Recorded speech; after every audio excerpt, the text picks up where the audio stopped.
L'image marquante du jour, c'est aussi cette poignée de main entre le président chinois Xi Jinping et le secrétaire d'État américain. Anthony Blinken est à Pékin pour discuter des relations bilatérales entre la Chine et les États-Unis.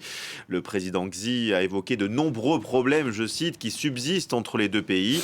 Juste avant, Anthony Blinken s'était entretenu pendant plus de 5 heures avec le ministre des Affaires étrangères chinois. Je vous propose de l'écouter. Les facteurs négatifs qui pèsent sur les relations entre la Chine et les États-Unis ne cessent de se multiplier et de s'intensifier. Et ces relations sont confrontées à toutes sortes de perturbations. Les droits légitimes de la Chine en matière de développement ont été niés de manière déraisonnable et nos intérêts fondamentaux sont mis à l'épreuve. La Chine et les États-Unis continueront-ils d'avancer dans la bonne direction ou retourneront-ils dans une spirale descendante? C'est une question majeure qui se pose à nos deux pays. Pour aller de l'avant, conformément aux objectifs définis par notre président, il faut une diplomatie active et rien ne remplace une diplomatie en face à face pour essayer d'aller de l'avant, mais aussi pour s'assurer que nous sommes aussi clairs que possible sur les domaines dans lesquels nous avons des divergences. Il faut au moins éviter les malentendus et les erreurs de calcul. Il s'agit vraiment d'une responsabilité partagée que nous avons non seulement pour nos propres citoyens, mais également pour les citoyens du monde entier. Bonjour Gauthier Rybinski. Bonjour Gaël. On va décrypter cette rencontre, presque ce face-à-face, je dirais, entre la Chine et les États-Unis. On entend des propos qu'on va qualifier de diplomates, voilà, entre les deux pays. Mais il y a clairement des tensions entre Pékin et Washington. En premier lieu, ces tensions, elles concernent les échanges commerciaux. Oui, comme les deux parties l'ont annoncé l'ont prédit depuis longtemps, il y a dans le domaine du commerce quelque chose qu'on a presque tendance à qualifier d'inévitable. Il y a une forme de fatalité, d'inévitable dans la rivalité commerciale et dans les divergences et même les frictions. Pourquoi ? Parce que vous avez d'un côté une Chine qui surproduit, qui a des surcapacités de production au point que le marché intérieur chinois lui-même ne peut pas absorber tout cela.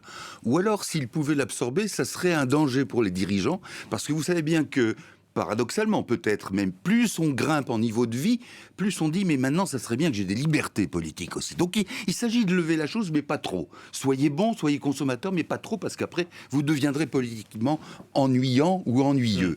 Et donc, ça, c'est le premier point. De l'autre côté, vous avez les Américains qui défendent leur industrie, qui d'ailleurs se place comme étant le porte-parole des industries, même européennes, en disant si vous continuez, aux Chinois, c'est du dumping. C'est-à-dire que vous allez casser encore plus les prix pour écouler vos marchandises, et pour nous, c'est la fin d'un certain nombre d'entreprises. Donc ça, c'est vraiment, en quelque sorte, c'est presque le nœud du problème, sachant que, de toute manière, la Chine, elle, se conforte sur des excédents commerciaux fabuleux, faramineux, et qu'en même temps, elle voit bien la limite de la chose.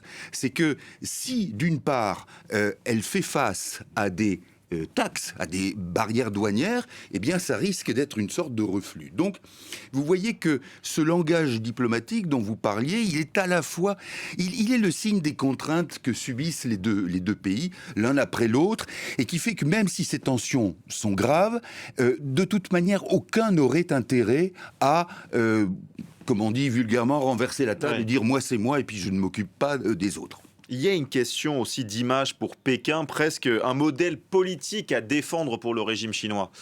Oui. Bon, d'abord, on le voit, il y a les réflexes pavloviens de la Chine, c'est-à-dire que quand il y a un conflit, et je pense évidemment à l'Ukraine et donc la Russie, on se range plus volontiers du côté de la Russie et de ce qui peut être une pierre dans le jardin des États-Unis. Mais en même temps, on a vu que Pékin, par exemple, qui vend des semi-conducteurs, des organes de précision technologique à la Russie, s'est abstenu de vendre des armes, à proprement parler, en se disant... On ne peut pas non plus suivre la Russie, il faut faire attention.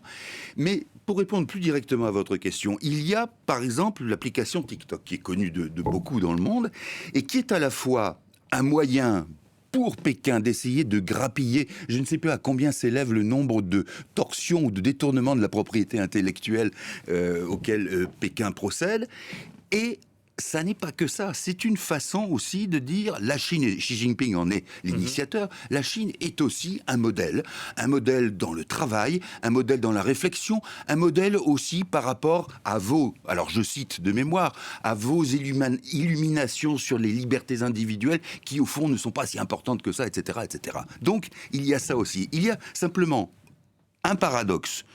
Il n'y a pas que celui-là, mais il y en a un qui risque de coincer les choses un peu, c'est par exemple si Donald Trump revient à la Maison-Blanche. Alors, politiquement, les Chinois seront satisfaits parce qu'ils se diront, avec cet homme-là, on ne va pas venir nous chercher des poux dans la tête à propos de Taïwan, à propos de notre comportement avec les Ouïghours, etc., etc. Mais en revanche, le bougre, il va lever les barrières douanières et nous, on sera gros gens comme devant. Donc là, vous voyez qu'il y a des choses qui peuvent être finalement plus embêtante pour les Chinois et que d'une certaine manière ce langage un peu apaisé correspond à la volonté de ne pas trop insulter l'avenir, quel que soit le résultat de l'élection présidentielle aux États-Unis en novembre prochain. Et merci pour ce décryptage, Gauthier Rybinski.